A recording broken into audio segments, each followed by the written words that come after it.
Howdy there, airheads. Welcome back to Puttin On Airs. I'm Trae. I'm Corey. Hello, Trae. There you go. What you doing? Got to do it that way. That's not. Yeah. Oh, no, that's not. I don't think this is a fancy version of that. Actually. No, but say I thought it was because it's Michael Caine.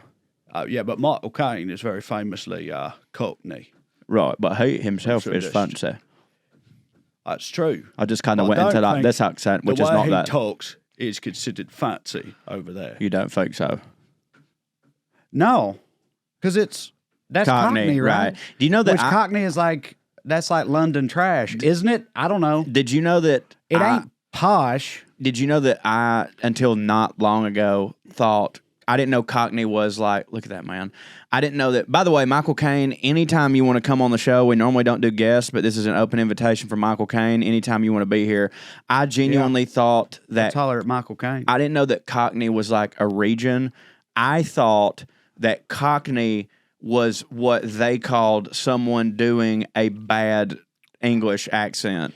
Oh, no. And you said region. It's like a specific part of London. Isn't it like working class London? I think so. I think that's what it is now. But like and I think it's because my whole life, the only time I'd ever heard the phrase Cockney was when they talk about Dick Van Dyke doing the horrible accent in Mary Poppins. And they were like, he's got a Cockney accent. And to me, I thought that Cockney was a British word that meant poppycock or something like that. Oh, it's Cockney. Yeah. You know what I mean? Like that was an insult. Like that's a Cockney accent. Like that's a shit accent. I can follow that logic. Yeah, I mean, so like that's just what I always thought. Dude, man, a fucking G too. Dude, Michael Caine's a bad He should have been Bond. That would have been really awesome. Yeah, he's an awesome man. But of course, he got to play kind of a parody of Bond in Austin Powers, which ruled. Another way they're wild about, speaking of Cockney, is, you know about, I'm sure you do, Cockney rhyming slang? Yeah, like I'm going up the apples and pears, and that means I'm going up the stairs. Because it like rhymes with, so it's funny because this also includes a very famously bad accent,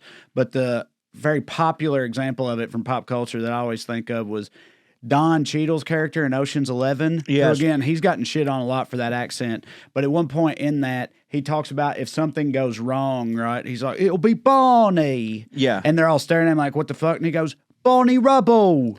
Trouble. So he said it would be Barney to say it's going to be trouble. Right. Because everyone's supposed to fill in the other part. It's such an elaborate thing. Yeah. It's like, it's not just the word that rhymes with the word you're trying to say ain't even the word that you say. Yeah. You know what I mean? You leave off the part that rhymes with the word you're trying to say. So everyone else has to fill it in and go, It's one of those things where like when people are trying to like save time by abbreviating things, but that you don't don't hit for you. But you, what do you mean don't hit for me? Saving time? No, abbreviating things, abbreviating words. Yeah, like spelling like people, spelling like PPL. I can't stand that shit. That's like a pet peeve of yours. It is a pet peeve of mine. But like there was that famous scene in The Office where like Michael was trying to like save time in a meeting, so he was only speaking in abbreviations, but nobody understood what the fuck he was saying. Right. So he would then have to explain it out. Wasn't that Kevin? Yes. Yeah. No. Kevin just did the thing. Why say many words when less words good? Trick. Yeah, no. Michael was like, we need to be in here, DPT. And they're like, what's that? He's like, double please time. And they're like, Michael, when you have to explain it all out, you're not actually saving any time. So like that, the Cockney rhyming saying like, this would all be Bonnie. Like that's one of them things like you have to fill all that shit in. So his accent in that movie though, Don Cheadle's, I think is kind of a perfect example of how like, when you're someone who has no idea. I never had a clue. Me either. So that's why we're the only ones mad about Southern accents and shit. Dude, 100%. Because when I go, and when I hear them, people go, oh, they were real mad about Don Cheadle. I want to go, who gives a shit? Right. But you watch like The Devil All the Time or something with all these British people playing rednecks. Yeah. First of all, that movie's set in Ohio, and they're all talking like this. And it's like, I want to get a possum pie for Christmas and give it to my sister wife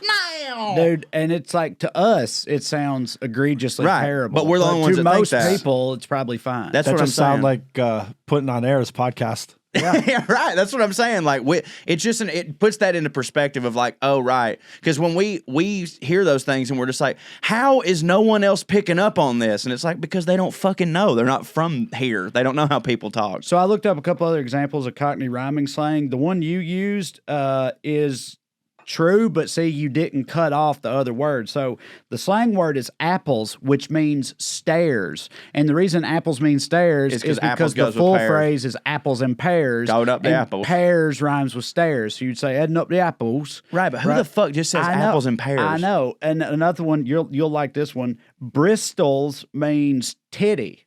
Hold on. Hold on. Bristol's. Take the S off. I'll give you a little help. Bristol. Palin. Bristol City. Bristol. Oh, Bristol City rhymes with titty. So you say, check out Bristol's. That Okay. bird's got some nice Bristols over there. I mean, for the rest, I know that we got certain things like this, but like. Frog means road because of frog and toad. Okay. Dog means telephone because Bone. of dog and bone. Yeah, see, you're doing pretty good. Okay, hold on. with Keep this. going. Lightning round. Okay. Loaf means head. Bread. Loaf of bread. You're crushing it. Mincers means eyes. Pies. Yeah, yes. Porkies means lies. Ties? No, also pies. Pies. Okay. Okay. Plates means feet. Plates means feet. Eat. Plates of meat. Plates of meat. Okay, or eat. Raspberry means fart. Tart. Yep. Holy shit, dude. Yep. So it's Damn, funny, they're on it. You were talking about how like this ain't fair to expect other people to fill these in, but you're fucking filling them in like gangbusters, baby. Septic means yank. Tank. Septic tank. That's right. Syrup means wig. Fig. Yes. What? Wait, Yes, hold on. yes. Are you serious I right swear now? to God. Holy shit. Tom means jewelry. Foolery. Tomfoolery. Yes. Trouble means wife. Strife. Yes. Yes. Turkish means laugh. Lazy brown people. Cut that out. Cut that the fuck out. Cigarettes. No, he's fine. Turkish means you're what? Just joking. Laugh. Giraffe. No, Turkish. You go to a Turkish Cafe. bath. Bath. Turkish Okay. baths. And whistle means suit. Poot. Flute. Whistle and flute. Oh, right. Okay, I immediately got bad at them. I think you did a fucking fantastic. I think I should host Jeopardy. Yeah, you I should. think Corey is like a born Cockney. Yeah. He's, I mean, I would be over he's there. He's very savant-y in a lot of ways. Yeah. And it makes sense that, like... Bar games and trivia shit like that, like, I'm literally the man. It makes sense that, like, London street slang, that you would just have a natural Pick it up. affinity Yeah. for it. Yeah. All right, so a couple things we want to do. You may have noticed my very extravagant attire today. We wanted to give a shout-out to... my lovely wife, Katie, who made this and also procured most of our, not all, but most of our wardrobe so far. This is actually what my grandmother was buried in. Yeah, she got that shirt too. A lot of our wardrobe choices were made by my wife, so she's our wardrobe person. Along with the set design was also done by Katie. She literally built this whole set you're seeing here, like out of wood and stuff. I don't know how to do that. I'm not a man. She's more of a man than you are. She's more of a man than me, always has been. But yeah, set design and wardrobe, my lovely wife, Katie. A lot of help from... she's more of a Manford than you are. Manford Man. Oh, okay. It's a band. Yeah, it was a band. See, you bet I had it. I'll tell you, I'm right at I do. Also, shout out to Lydia Lovelace for our theme song. It's fantastic. And Nat Goldberg has helped us out a lot, too, with a lot of the various accoutrements on here. And, of course, none of it would be possible without Producer Russ. Producer Russ, everybody. That's right. And it feels like we're closing, but we're not closing. We just want to make sure and do this at some point. You may have wondered about this. I believe this was Producer Russ, and I know it was Producer Russ, but and entirely you, Russ, or was this also a Nat deal, or is this all you, or what? Nat can't fucking draw. No, that was all me. That was from buddy. the pictures we took in the studio and It's beautiful. turned it into that. You want to elaborate a little bit, Russ, on how you assembled this whole thing? Yeah, so Look at that. It's amazing. It's unreal. It's literally the best thing. And by the way, Russ also gave me like a little personal copy of it to take home, and it's the best gift anyone's ever given me. yeah, Look at my dick, dude. this is probably It's all yeah, balls. really. I mean, And thank you for that. honestly, look at- I can't zoom here for whatever reason. But That's okay. Nobody, you don't Buddy, have to. That's like LeBron James People will zoom block in in on the it. finals. It's That's all ball. That's all what that is. ball. It's a great piece. But yeah, so no, this is like the fourth or fifth like iteration of it, and I kind of just took some elements from some of our first shows that are kind of preliminary, putting on airs when we were doing it remotely, and yeah, there's a little King Henry in there, and there's Venice is out the window, and that dog is pretty well Fancy. known. It's a very fancy dog. You can tell because they barely feed it. Fruit. They love Right. fruit on tables. Yeah. Very fancy. And then this is obviously from our day in the studio. We had a lot of fun just trying to do some promos and stuff. And I've lost 10 pounds since then. and also this will be, I'm sure, adorned on our fire merch. Oh, on our merch, Absolutely. yeah. Yeah, let us know what y'all think about the prospect of merch. I mean, we're going to do it anyway, but we're thinking about what to put on it. And I think that on a hoodie would slap. A tank Hell, maybe top. a cardigan. I don't know. A cardigan, also a tank top. Yeah, Go it's the other both. way. It's both. See, we can do either on this show. Yeah, trucker That's hat. What hits. So listen, it can't hold up to what producer Russ has done here, but I created something for you, Cho. I created a meme. Oh, Russ, no. whenever you got it, you put it up there. I think you'll appreciate this. So he says, Cho, when the big pizza costs more than the little pizza. And it's the famous lady doing math in her head meme from, of course, an episode or two ago, whenever that was. But yeah. When I was wondering about the transient properties of math, exponential pizza growth. You did not feel that it was directly proportional, the increase in pizza cost, pizza price, with pizza area. I just think that they assume... Something seemed a little off about that. I just think that they assume that they very much know their base and that they can just kind of fucking put whatever they want down there. And maybe every now and then some fucking polymath will come in and be like, hey, this don't check out. And they'll be like, okay, you can have it for $40, but shut the fuck up. Here's a pitcher of beer. You know what I'm saying? Like, I think that they just know, like, we can just kind of put a thing and be like, yeah, exponential. You know what I mean? And I'm just going to be like, right, exponential. You're right. Yeah. I like the voice you went, the pizza man voice. Hey. Whenever I would, Mamma mia! It's exponential. my 8-year-old for a while now is like, he used to have this thing where, like, if I ever started talking like this to him, hey, what are you doing over there? Whatever, he would be like, you sound like a pizza man.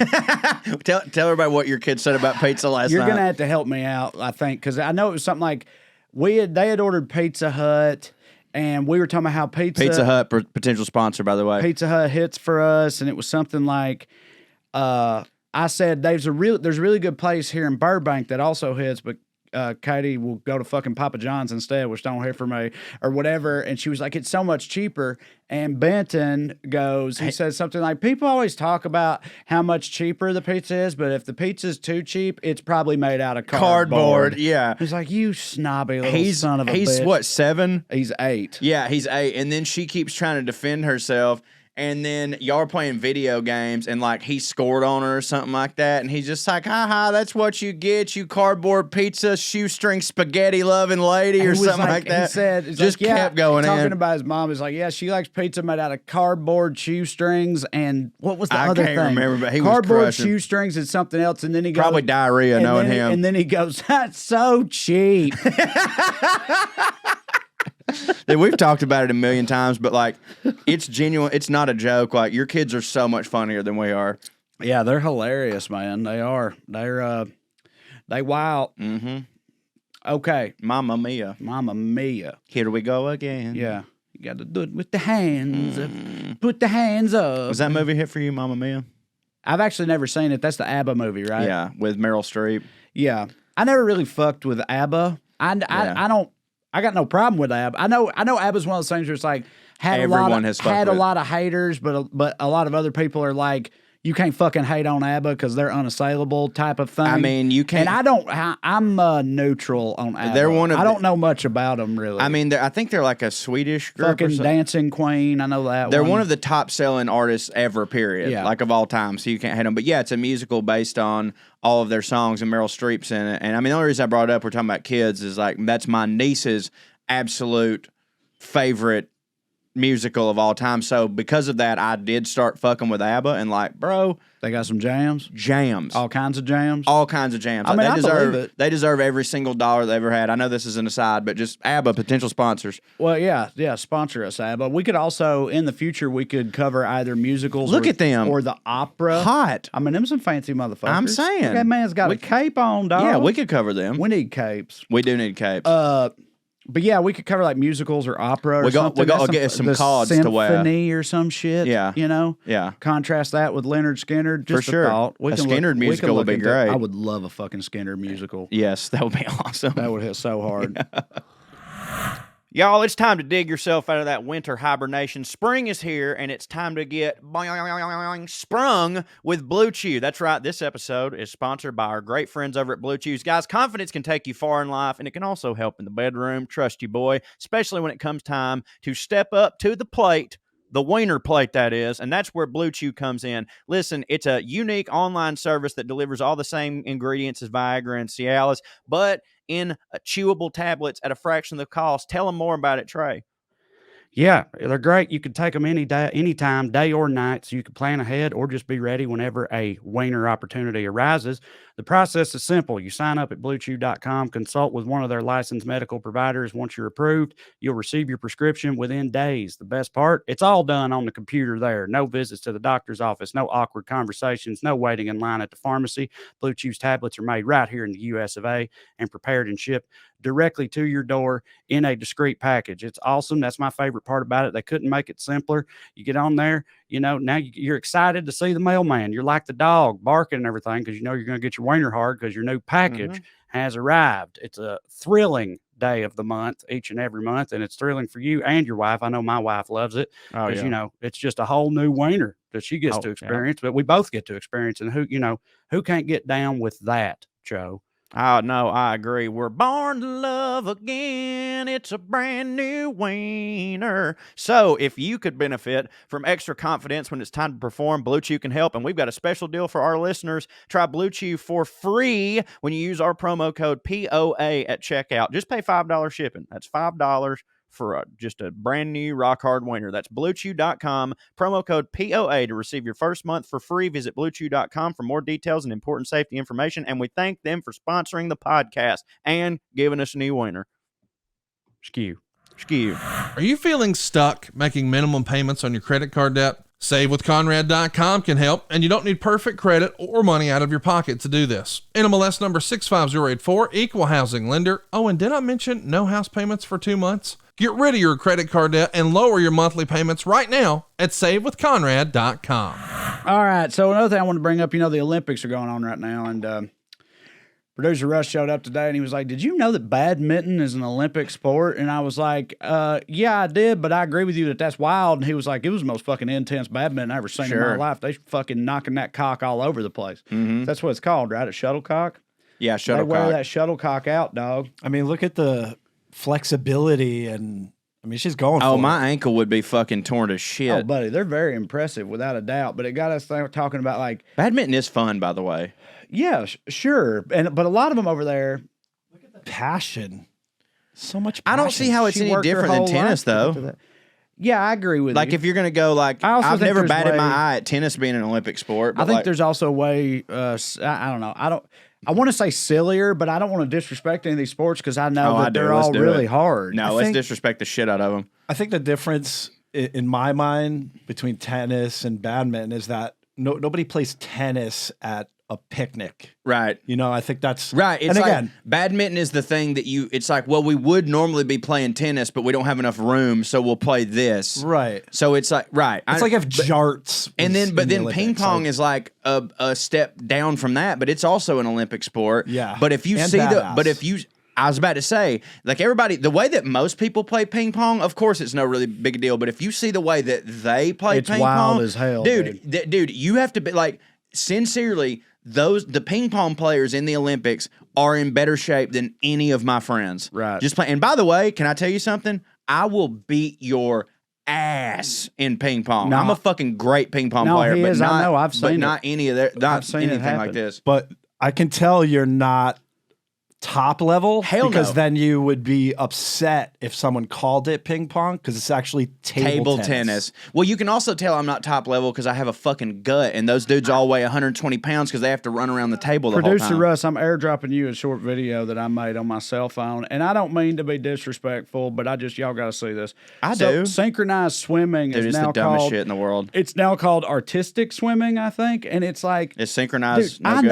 I don't know. I guess they wanted to highlight how artistic realistic it is at this athletic competition, you know, where all the artists be. But it's I know that it's insanely difficult. You could tell by looking at it, it's like that takes an insane amount of And to coordination. me, the synchronization is the hardest part. But I want you to see this clip that I pulled from watching. This is just made for my Is this cell a- phone. The is quality this isn't a- great, but watch how they look at the end, one of the end parts of their routine.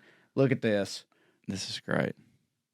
Okay, yeah, you don't even need to hear it. So look, that all the shit with the legs, you get that, but then watch this move right here. Watch this.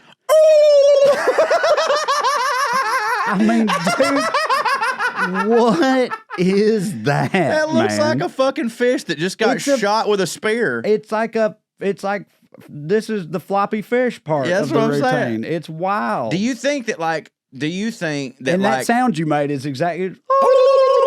Yeah, fucking. do you think that their faces are that's just naturally how your face is when you emerge from a pool and try to do that move, or if that face is part of it? Because their faces I both think- look the same. I think the face absolutely has to be part of it. That part of it's choreographed. And if you're thinking like, well, maybe just this team was real weird in that way. I watched a few other, and I don't have examples to show, but I watched a few other teams, including like the best ones in the world who are the Russians and stuff. And their whole thing was being like spiders. And like they all do that wild ass making faces, goofy shit. Goofy to me, shit. And so, yeah, but I don't know how fancy synchronized swimming is. I have no idea, but I know that the Olympics are a good well, showcase. here's what I decide is fancy or not. There's no we don't know one single person like in our area, both of where we live, that would have ever had the opportunity to get into synchronized swimming. And that's what fancy people sports are all about. Is. It's all about opportunity. Like I know Yeah. the Winter Olympics are just lousy with them because all that skiing shit, dude. Like You got to be rich to go to you gotta Breckenridge, have dude. money. You got to have money to even get You started. can't with just all go. that You can't shit. train at Ober-Gatlinburg for the goddamn Right. X Games or And whatever. they also like they'll add a horse to a sport and that just to sort of look at this shit. What's just this to shit? sort of eliminate the class of people that can participate in it. Do you Dude. know what I mean? Yeah. Did you see him go behind his back? Yeah, he's showing off. Look at this shit. What? What? That's the difference between ping pong, like ping pong at that. Oh, Look at his come foot! on. Oh, come on, Get the dog! fuck outta By the here. way, I can do bullshit like that.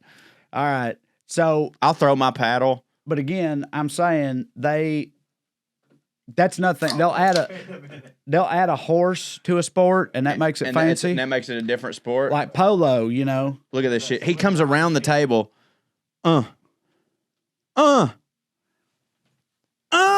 For This guy's people that just- are only this guy's just listening, we're straight up watching two being dudes play ping disrespectful pong now. right That's now. another thing too about Which does hit. when ping pong dudes that hit at ping pong so hard, every single volley is just spikes back and forth. So- like when me and you were playing, like one spike will end that shit. For It's sure. just If you get a spike, good spike, spike, opportunity spike, for a spike, spike, spike. then you Yeah. about to take it home. So yeah.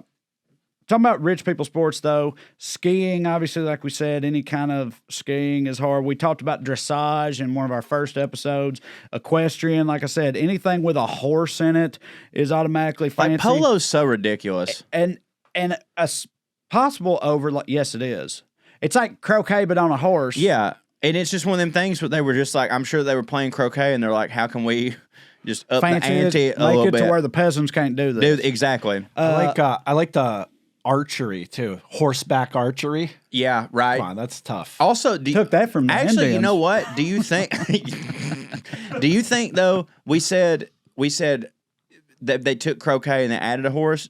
What if it's the opposite? What if they took polo What if- and and- subtracted a horse? Well, that's what I'm saying. Is like, what I if mean, yeah, maybe that would make actually kind of more sense that poor people would be like, okay, we can't have a horse, but like, So- what if we just hit it into this thing? I just said they stole that from the Indians, talking about shooting an arrow from a horse, and I don't know who invented that. Probably, Indians. yeah, but from forever ago. And by the I way, bet that's a positive Vikings thing. independently invented that. You Yeah. know, a lot of people invented shooting an arrow from a horse. But anyway, talking about stealing something from the Indians and making it fancy. To me, in America, I feel like you think of what is one of the most fancy, like upper class white people sports in this country, and I always think of lacrosse. Oh, I was about to say. But I was lacrosse, about to say lacrosse. but lacrosse is actually that's a Native American sport that we Really? stole from them. Holy Yes. shit! Yeah, that's Oh, were they on horses? That's no lacrosse ain't on horses. I know. I'm asking if they were on horses and then we took the horses off. No, I don't think rich people ever. default to subtracting a horse. Yeah, you're right. They It's add a horse or it's always add a horse. Right. Lacrosse almost sounds kind of like it could be like an Indian tribe. for sure. Lacrosse tribe. The lacrosse tribe. There was for a long time. I don't know if they still do, but I think it was I want to say Cherokee, but you know how we be. We're Indian We always dumb. default to Cherokee. We're Indian. Yeah, I dumb, mean that's but, where we're from. But one of the Indian tribes competed on a global stage in lacrosse, like as their nation, like the nation of whichever one it was. That's awesome. It's super awesome, and they would go and they would fucking wreck people's Really? shit. Yeah. But it definitely got appropriated the fuck out of by fancy Yeah, because white like people. it's that to me, that's all white shit. Absolutely, I agree. Ivy League motherfuckers. They play lacrosse and they rape. But And for the record, every time though, lacrosse is one of them things. Like I have several things like this in my life that like every single time I watch it, I go, "Why the fuck don't I watch this more?" And then I just never do because like it is intense as shit. I mean, it's like soccer, but like you're slinging a thing with a goddamn what are these things called? I don't know. I don't either. A lacrosse Stick. Yeah. All lacrosse right. stick. It's rad. though. So I said she's having fun. She is. So I said that they raped. That was a reference to that Duke lacrosse team thing, which that actually ended up being. I think it ended up being they didn't rape. They didn't rape, so I apologize for that. Anyway, Yeah.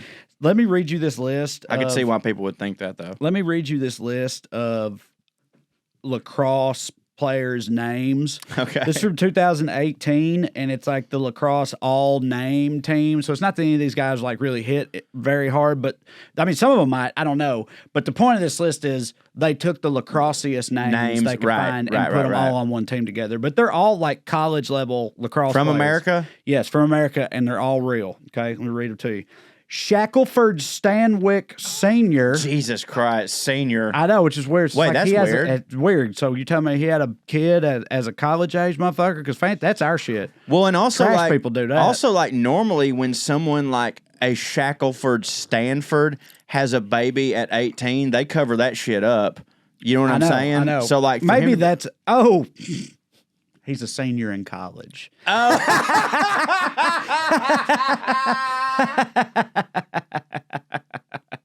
Well, you can understand why. Of course, but that is weird. Okay, I get it now. All right. Quinn Commandant, My God. Declan Smartwood Jr., and that junior is because Declan Smartwood Jr. is actually a junior. senior. He's a senior.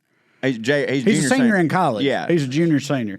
But yeah, Declan Smartwood Jr., Ivy Stucker. IV Stucker. or Ivy. I've like the letter I, the letter V, like initials. What do you think that stands for? IV. Fucking Ichabod Valiant Stucker. Holden Rosen Grupp. Holden's a cool name. It probably Yeah. doesn't get a lot of play just because of what was it, Catch 22? Yeah. Taggart Eimer. Jesus Christ, Taggart. Taggart is the name of the character that Slim Pickens played in Blazing Saddles.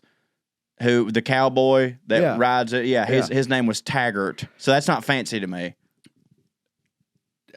I hear you on that. Because only because that's the only other time a I've ever heard lacrosse it. player No, named I know. Taggart I know. Eimer It's just that the only sounds other time I've fancy. heard it is in Blazing Saddles. And then Dallas Creamer. Ew. Yeah. I don't like that. You don't like that? No, I don't like that. upset you? Dallas Creamer is like putting whiskey in your coffee. You know what I mean? Give it that Dallas Creamer. Yeah, and then shooting an old horse. That's called a Dallas Creamer. Yeah.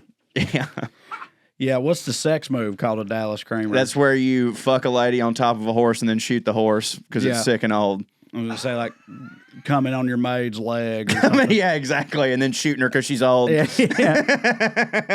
Give her the old Dallas Give Creamer. her the old Dallas Creamer. Jesus Christ. Yeah. So, all right.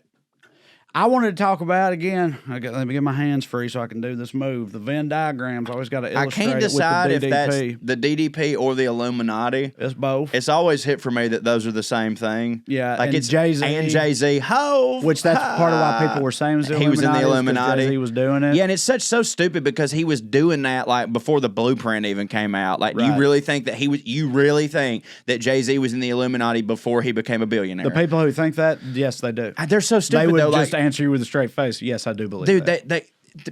and by the way, we're going to talk about the Illuminati on this show because I think that Yeah, qualifies. it's fancy as it gets right and there. I have been doing some pretty extensive research on secret societies like the Illuminati, the Knights of the Templar, the Freemasons, and stuff like that. And I'm here to tell you right the fuck That's now. very popular activity lately, doing a lot of research on those particular things. Yeah, but I'm doing it You're for gonna be funny reasons. Yeah, right. You're going to be hollering at people. Do your research before you know it. I'm just saying I'm doing it for funny reasons, and I will put a pin in this, and we don't have to talk about it right now, but like anyone who thinks that any of them motherfuckers would have had Jay-Z before the blueprint came out, Of course. has lost their goddamn mind. course. Has lost their goddamn mind. Barely now, fuck with Jay-Z now. Now, Literally dude, just 'cause dude, he's a black guy, dude. who- Again, right, like I'm who telling you, used to sell drugs. yeah, or we'll whatever. put a pin in it, but like again, I've done a little bit of due diligence on like the fucking Skull and Bones and like all these people and like bruh, like erudite, like fucking like cousin fucking type shit. Like they don't fuck with like Right. Well, it's like we were talking about with the super yachts, so we assume it's just like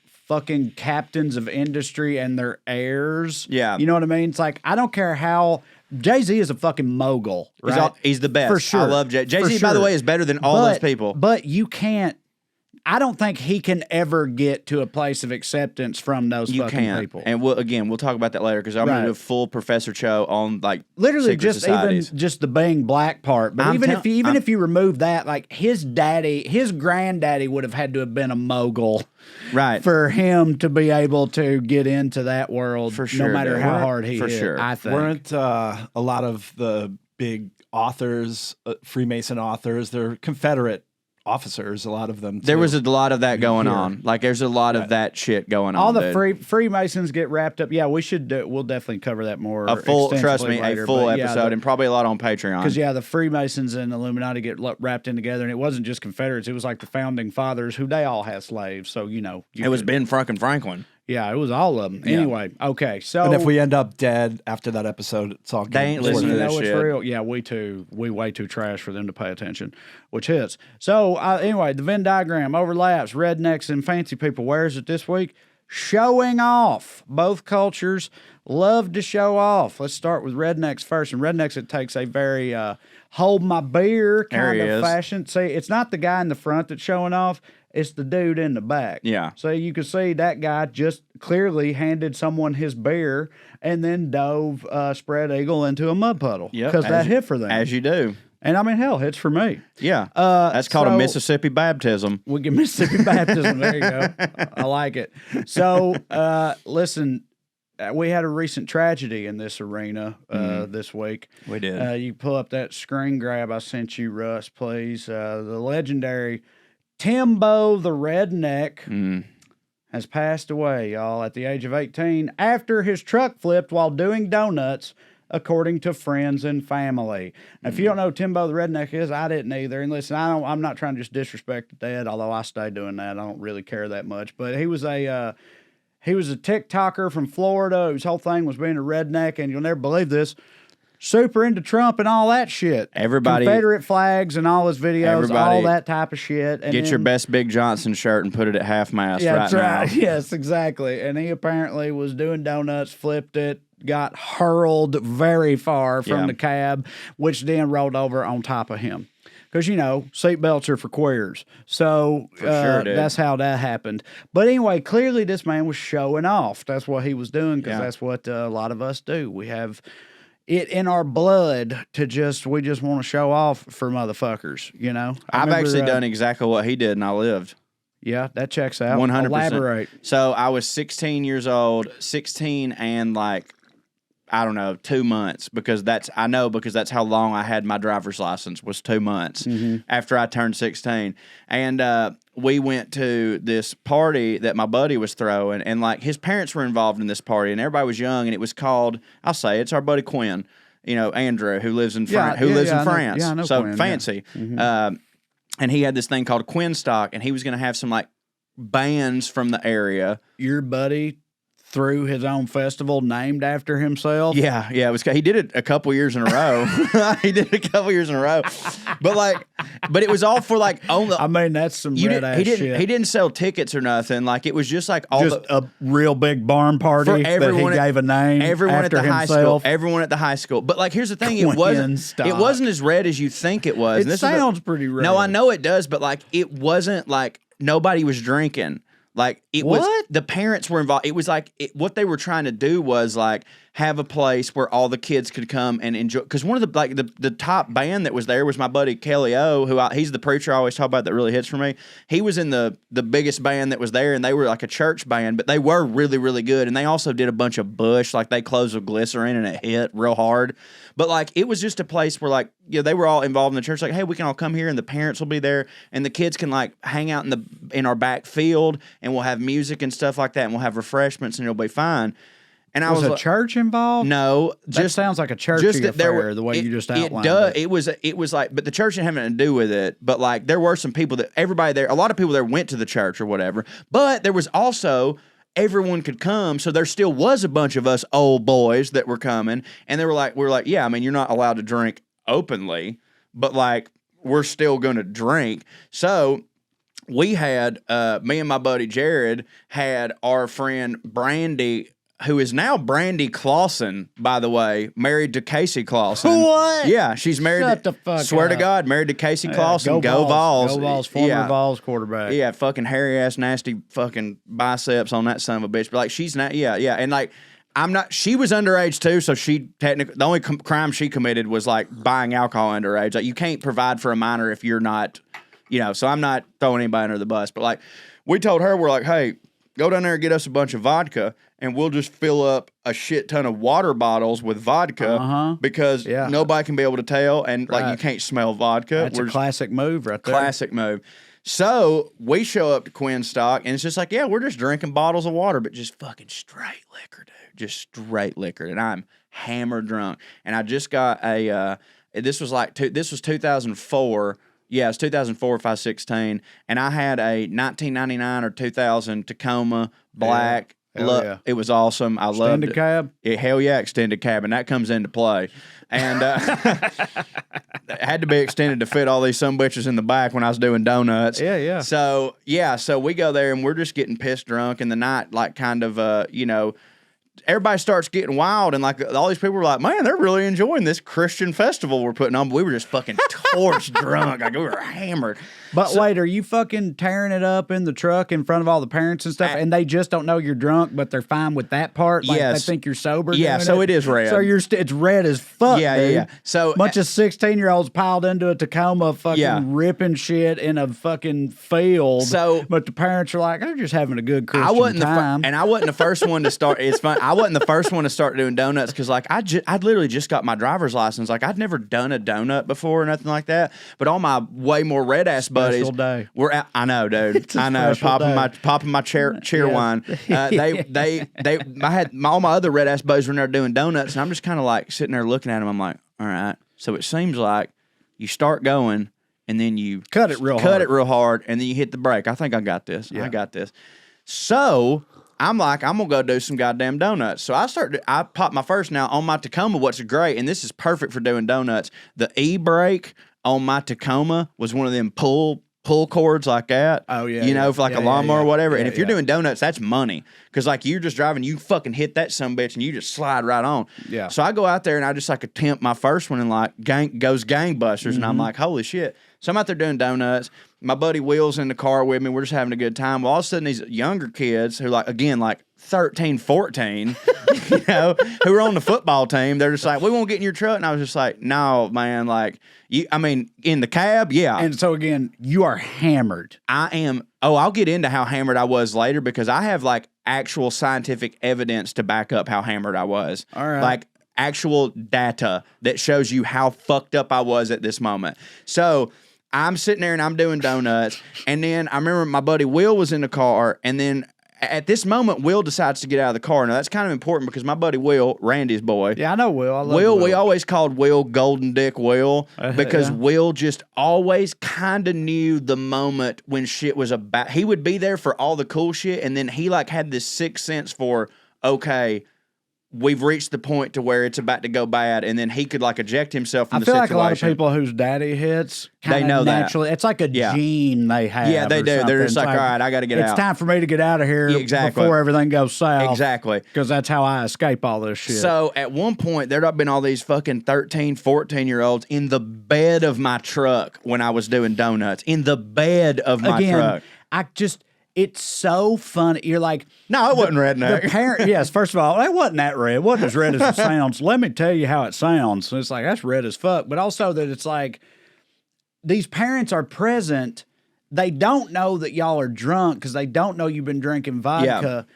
But that does not absolve or justify all the rest. It's like, yeah, put a bunch of 13-year-olds in the bed of that fucking truck doing donuts in the field, driven by a 16-year-old who's had a license for 2 months. Yeah. They're sober. Yeah. So it'll be fine. It'll be fine. It'll be fine.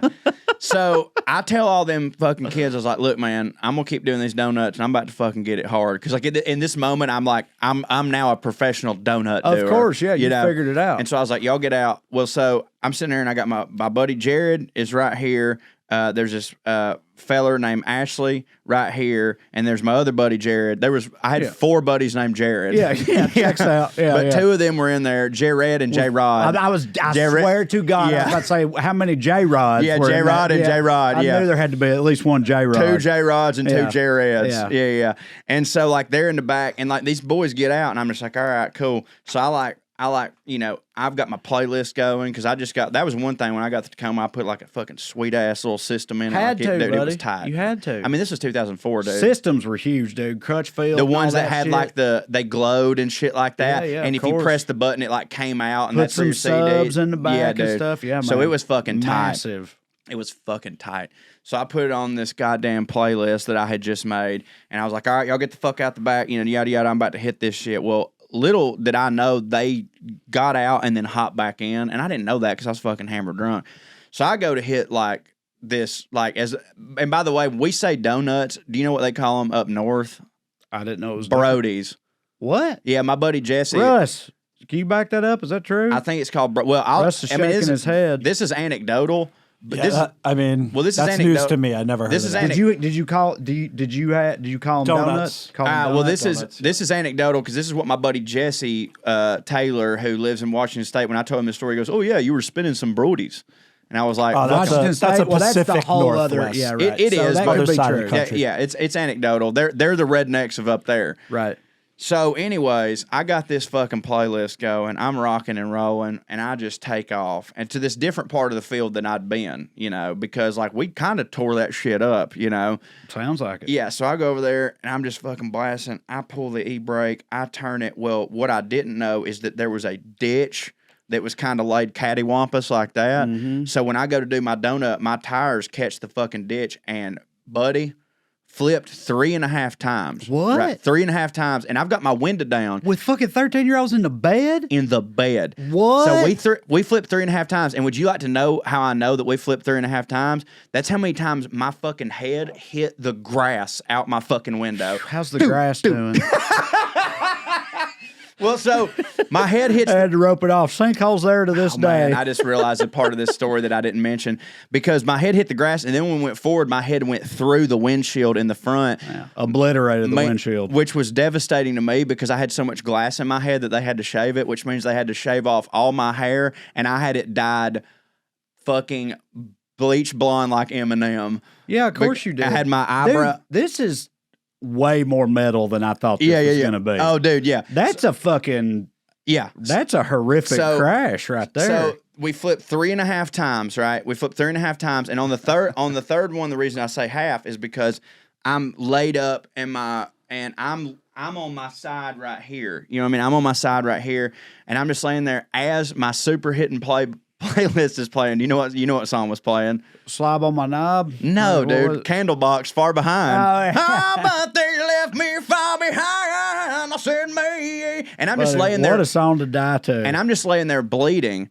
But like, and I had, by the way, I genuinely didn't know about the kids in the back. I genuinely didn't know. But the one, he got slung out and my truck flipped over him. Like he flew over his body. That's like a Bollywood action scene right there. It would have been rad, dude. He's like underneath the truck, pulling hose out of the back of it to save them from the So I'm laying there on my side, and Jared is like smooshed on top of me, and then we just kind of come to, and like I've got blood fucking everywhere, and Jared just kind of like reaches up and like pulls himself up through the window, and I've got so much adrenaline going that I pull myself up through the window too. We got out of the truck so fast that I was standing there while people were looking in the truck to see if I was dead. Like there were people going like, "Oh my God, is Corey dead? Is he okay?" And they're like, you're standing beside them covered in blood. Like, oh, yeah, I'm like, "No, I'm good. I hope he's all right." Yeah, who are we looking for, boys? This one. What happened? It's one of those things like it's zoomed in on somebody's like, "Oh no, is Corey okay?" And then it zooms out. Who's Corey? You're standing there covered in blood. Like Corey, who? This girl who got to the scene before like anybody, then saw it, ran back to a lot of people who didn't know what was going on. My sister was there, she was 13, or she would be 14. And she comes out screaming because this girl came in and she goes, "Hey, there's been a wreck and Corey's dead." Like she told Jesus Christ, that's a bit extreme. She told Would they think you vaporized or something? They couldn't find your body, so he's like, dead. He's dead. No, they did. I swear. He got called up. Yeah, you know how Jesus do. Yeah. Yes, so Jesus called him home. So and my sister comes in there freaking out, and I'm just standing there just being like, "No, I'm fucking fine. Like everything's okay." Now, my car is still running because I've gotten out of here, and everybody's like, "Oh shit, the car's still running and the gas is leaking fucking everywhere." And they're like, and we start remembering how movies work, and we're like, this fucking car's going to explode. Quick, let's all walk away slowly in the other direction. No one look back at it. Right. One of the reasons we were partying so hard is because my buddy Robbie, who you know, of course, was 18 because he's 2 years older than me. He was leaving the very next day to go play college football at Marysville, yeah. And I was going to ride with him. Like I was going to ride with him and like get him settled in and shit like that. So Rob was there. Now Rob at the time didn't drink at all. He'd never been laid. He was a very straight-laced type of dude. Like he's like, "I'm gonna play football. I believe in Jesus. Yada yada yada." Fucking queer. Yeah. So, but Rob was also 300 pounds, like going to play defensive line, like huge. 300 pounds. 300 pounds. God damn. And you know him now. He weighs 160. Yeah. He weighs because he can just do that shit. He literally by himself just flipped my truck back over. Like everybody's like, "It's gonna explode," and he went, "By God," and he just flipped the truck back over like he was doing a fucking sled drill. Yeah. You know, and so then I went there. I fixed it. Yeah, and then I went there and uncranked it, and I was just like, "Holy fuck!" And so my truck's wrecked, and I'm drunk as fuck. But I'm like, okay, but like, I mean, we're fine. Like we're on private property. Like everything's okay. So what me and Rob immediately did was Rob drove me home. Had y'all already found and accounted for the junior high kids? I didn't know about from the bed. I didn't know about that. They're all just laying in brambles and shit. No, I didn't. Rob flips the truck over. You're all like, "Well, we're good. Let's go back to the house." Dude, nobody really knew about that shit. Like, I genuinely didn't know about that. So somebody told me later, they're like, Shane was in the back of the truck, but Shane was walking around, But I didn't know any of that, and I didn't think about it. So Rob drives me back to my dad's house to get me cleaned up, and we had to shave my fucking beautiful M&M blonde locks off my head. And we're telling my parents, like, what all would have. Like, I wrecked the truck, yada, yada, yada. I got to get cleaned up, though, because I'm still riding with Rob tomorrow. And I'm just like, by the way, like, physically sobered up. Like, that'll do I'm it. physically very sobered up. But obviously, I was still drunk because I've been drinking vodka all night. And my dad, to this day, tells me that the reason that he knew that I was drunk when I came to the house, I go, "Could you smell it on me? Did I look drunk?" He goes, "No, it wasn't none of that. It was that when you left, you told me you loved me." Wow. And he goes, "And me and you don't do that." No, and that don't work for our people. Yeah, and I was just like, "God damn it!" So me and Rob had already left the party. This is where we get it. This is where we get into how I know statistically how fucking drunk I was. I was definitely going to check the data. Yeah. So here we go. So we leave, go to my house to get me cleaned up and pack a bag, and we go back to the party after that. And there was my dad was sending a wrecker to get the truck or whatever. We get back over the party like an hour and a half later. Then the parents fucking file out, and then we actually start openly drinking in they do. I didn't because I was still like shaking up. Like we're down in Quinn's basement. Apparently, I played piano for all them. And by the way, and they told me, they go, dude. Then I remember the next day, somebody goes, they go, dude. They go, how long have you been taking piano lessons? And I go, what the fuck are you talking about? And they go, you played piano for everybody last night. And I go, hits his head on the ground 3 times while flipping his truck. All of a sudden, he can play piano. I don't know. But dude, that literally happened. And I asked multiple people, and I go, you mean I was like hitting chords? They go, dude, you literally were playing piano like my mother used to play piano at church, and you were making up songs and singing them. I go, guys, I've never played piano in my entire life. Now, that gets me back to a theory on I've just recently learned something about hereditary DNA, that you can actually inherit learned skills from your people. And there's a lot of people in my family can play piano. And they're saying that like when you learn a skill, it can actually change your DNA and be passed along. And apparently when you're blackout drunk, maybe that shit comes out. Because again, dude, multiple people who their mamas played piano at church were going like, no, dude, you weren't just like hitting something and saying you were literally just playing piano. And I'm like, I have no fucking idea. I can't play piano this fucking day. But anyways, we're in there doing that, and we're like, I could theoretically get in a car accident and then know how to build a hidden engine because my papa and his daddy was good at that. I think so. Okay. I think it can come to you. Never heard of that, but So hey, now- I mean, that's a rad thing to be true, so Now- I'm going to choose to believe that it is true. Now, please understand, I didn't continue drinking anymore. I didn't continue drinking anymore because, dude, I was fucking shook up, dude. What is this? We inherit cognitive function from our parents in the same way that physical characteristics. Yeah, but all that's saying is if your parents are smart, you probably smart too. Yeah, no. It's like, yeah, everybody This is a knows change that. in DNA, and that's for a different episode. But like, so you gotta understand, the last drink I had was before I did donuts because I was shook up and I was like, I got to go with Robbie tomorrow, and and in my brain also I'm like, you're free and clear. They didn't catch you. You're fine. You know what I'm saying? Well, in the middle of the night, like 4.5 to 5 hours after my wreck, all of a sudden we see blue lights come outside to their house, and we're like, what the fuck? And we come out there. What could this be in regards to? But here's the deal. Why would the police be I know, here but right like now? the thing had happened 5 hours ago, and it was on private field, and it's not And anybody also, y'all called a bunch them. of white kids and Right. Chickamauga or whatever. It's like, well, are they here to get drunk too? What's going on? Well, what had happened was the kid that was in the back of the car. Oh, all right. It's coming back around now. Okay. The kid that was in the back of the car, after he was fine, he'd been walking around, but apparently when he got home, he started showing signs of being concussed. Whatever. You know, after he got thrown out of a truck and it rolled Fucking over. pussy, goddamn. So he goes to the hospital and he just fucking tells them everything. It also is funny to imagine that he like limped home while bleeding from the head because none of y'all Right. even You knew. gave a shit about y'all him. just like Robbie flips the truck over with his bare Yeah. hands like, y'all want to head back to the barn? You're like, hell yeah, and y'all just leave, and this kid's in a fucking thorn bush pulling himself out of it. I mean, And then he ostensibly, la- that's what happened. Yeah, like, I'm not even going to try to make the argument that that's not at least a little bit true. And so, You started this story by saying it's not as redneck as it sounds. I know. And everything about It's this so red. is so redneck. I know. So the cops show up and they're like, you know, who's Corey Forrester? And like, I'm like, oh, fuck. Oh, you didn't know? Yeah. What up, G? I can play. Y'all gonna know. Yeah. Believe that. Yeah, they call me Beethoven now, but you know. Yeah.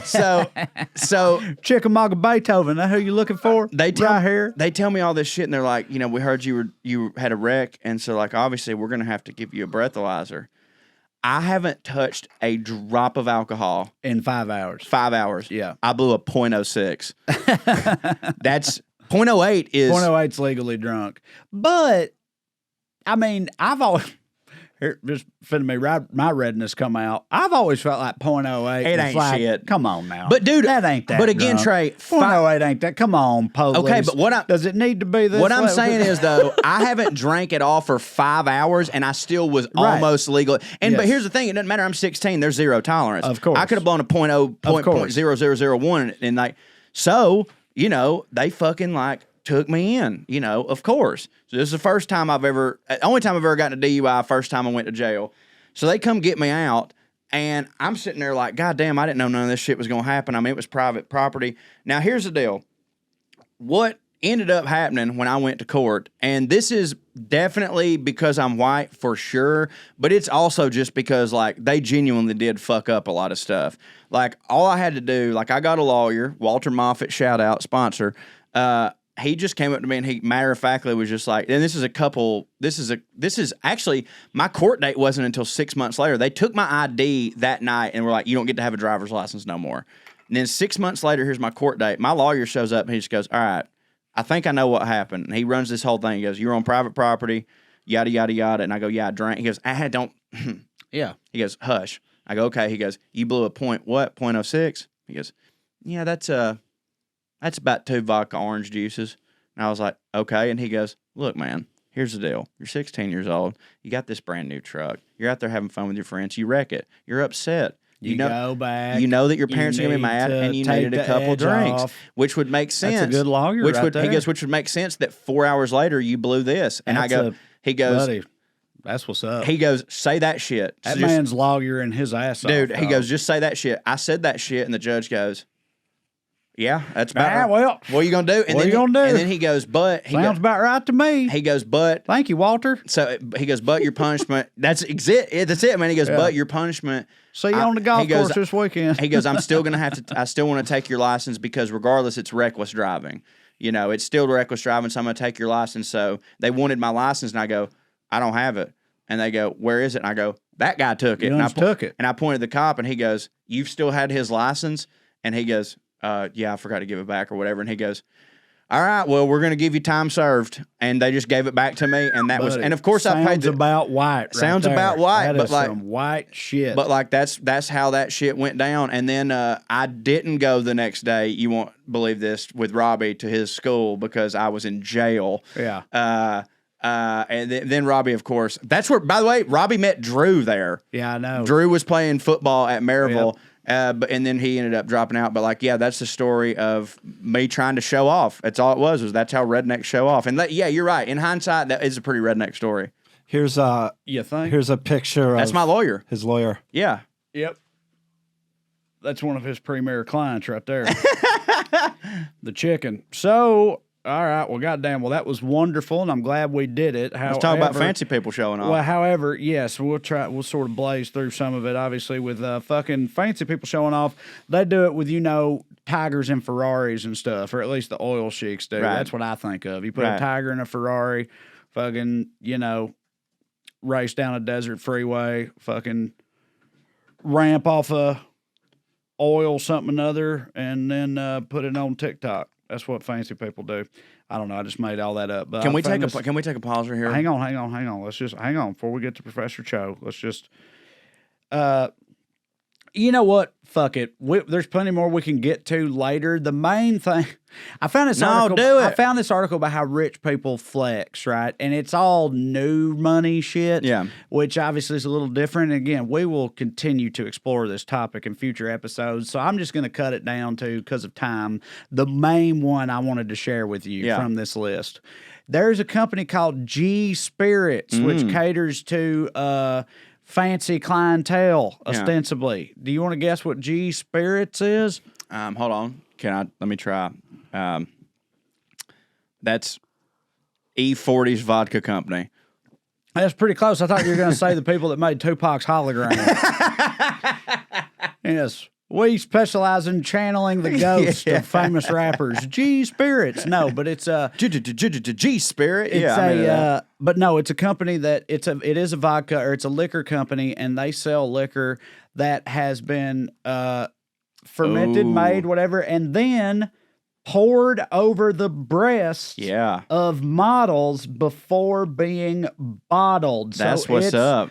Titty liquor. Yeah, is baby. What it is, Cho. You can get a bottle of titty liquor, and I think on their website you can look and read the biographies of the titties, the person who belongs to the titties of which the liquor do they have a was picture? poured over. Yeah, I think so. You can get into all that. Okay, but, I was about to say that would be very important to me. Like you can't just like talk shit about it. It's funny too, because I don't think they specialize in a particular type of spirit, which makes sense because any liquor on earth hits harder poured onto titties after being poured onto titties. Yeah. Yes, I think we all would agree with that. I feel like even women would acknowledge that it hits harder to get drunk off of titty liquor. So which bottle are we going to order for next Well, how episode much is for you it? guys to drink? See, now here's the thing. Funny you say that. I feel like it's less than Oh, look at that shit. I feel like it's less than it ought to be. I feel like if I remember correctly, each bottle is like Oh, look at that. I know. Euros? Hold on. What's 100 euros over here? euros. Like 150 bucks? Something like that. I think it might be even less. I think the euro might be stronger than $1. So it's like $100 a bottle. Oh, it's got the titties on the It's bottle. got the titties on the bottle, and it does hit. But I'm saying, listen, this is well within our purview, man. We could get some of this for a future episode here. Oh, dude, $100? That ain't shit. No, it ain't. Which, like, I almost find disappointing. I know. It's like, You know is what I this mean? even fancy? You read about this. Look at this one. This one is guaranteed that it was poured over the breasts of Amina. Oh, Amina, yeah, she hits for everybody. Who's Amina? I don't know, but I'm sure her titties hit. Oh, There okay. she is, yeah. Right. I feel like it would need to come with a thumb drive with a video. Now, here's my question. Do you believe that? Meaning, like, No. okay. Like, do you believe that Amina, good work if you can get it. They call her into the studio every couple weeks, and what's the logistics of doing that? I think- you have her pull her titties out and lean back, and you pour. Do you have 2 funnels on each nipple? No, to dude. collect it all. Like, what's the No. actual practical application? I've got it right of now. this? Okay. I've got it right now. They have all the whiskey in an oaken cask, and they hit it with a whirlpool type situation, and she just puts her titties down in it. She dunks the titties. She dunks in her it titties as in it it. all flows and by. and so you do that. okay. You go, wait, 5 So minutes, and all the whiskey would have touched It has all her titties. touched the titty. Yeah. So you're right. That's way smarter. You course. should get into this titty liquor game. I feel like I always get right to it when it comes to real stupid shit. Yeah, I agree. But so I had like, There's one on sale. Oh, God. Lord, What is happening? Why have you done this to us, Russ? This one's $15.95.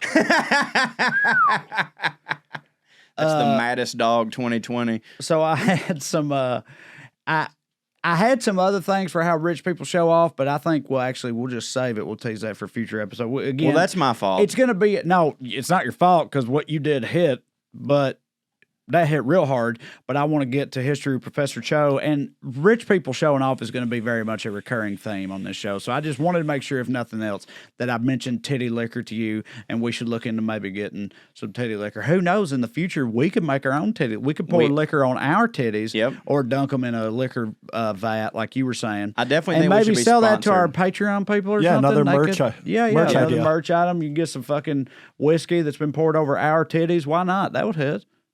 I know you're down. I was going to say, I know that you're just kind of bullshitting right now. Not but really. I'll actually do that. I will actually do that too. I don't care. Corey, I would we do could it do right now. some ball liquor. Ball liquor. Yeah, do we have to have the FDA, like, because, like, the FDA just kind of, like, it's kind of fast and loose with them, right? My understanding is if you don't want to fuck with the FDA, you don't have to. As long as you tell people we as don't long fuck as with you that. say we don't fuck with the FDA. Yeah. So obviously we're not going to fuck Like, with the there FDA. might be a titty hair in here. But what we need to do is we need to call your Florida buddy, who Paul. we mentioned earlier, I believe, he's got a vodka company. Yeah. We just get together with him. We pour some of his vodka over our titties. Yep. And we get a cross promotional situation going. At Car Vodka, potential Mm-hmm. sponsor. Yeah. I think we should do that. We'll just talk to our legal department. Yeah, which is, I believe, Nat. Fucking Shackleford, whatever the fuck the third. Shackleford Hemworth Cockfeller. Yeah, Shackleford Cockfeller the third. Our official lawyer, our representation here. So, all right, so we're going to take a quick break. When we come back, it will once again be time for History with Professor Cho, this time on the subject of what? Cleopatra. Ooh, don't get fancier than Cleopatra. Does not I get- can't wait. Yes. All right, well, here we go.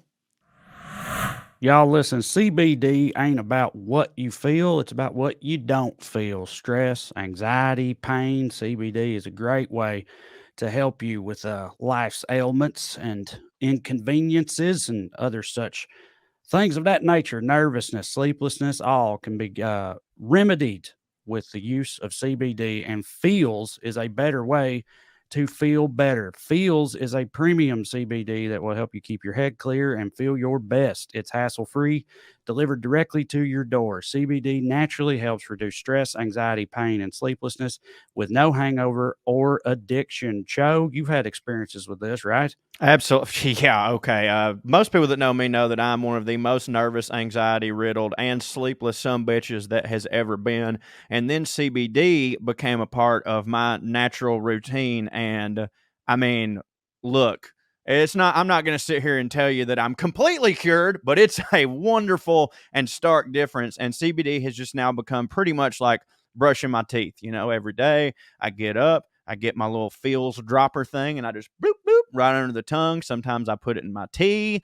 And yeah, man, I wouldn't want to do without it. And if you don't want to do without it, it's simple. All you do, you place a few drops of Feels under your tongue and you feel the difference within minutes. You got to remember with CBD, finding the right dose is important, and everyone's dose is a little different, but not to worry. Feels offers a free CBD hotline to help guide your personal experience so that you can find your perfect dose. The Feels customer service team is dedicated to making sure you get the absolute best use of your CBD. Joining the Feels monthly membership makes your self-care easy. You'll save money on every order, and you can pause or cancel at any time. So here's what y'all need to do. Start feeling better with Feels. Become a member today by going to feels.com/POA, and you'll get 50% off your first order with free shipping. Hell of a deal. That's FEALS.com/POA to become a member and get 50% automatically taken off your first order along with free shipping. Feels.com/POA. And we thank them for sponsoring the show. Can't beat that with a stick. Psst. Who's going to take care of your family if something happens to you? What would they do without your income? If you don't have a plan, you need to go to GoliathLife.com. Get a quick quote for more than 20 carriers. You don't even have to leave the house. If you need a medical exam, they'll send somebody to your house or office. You're in total control. You pick the rates, you pick the payments, you pick the terms. You're in total control, but it gives you and your family peace of mind. What if something happens to your income? Hurry to GoliathLife.com.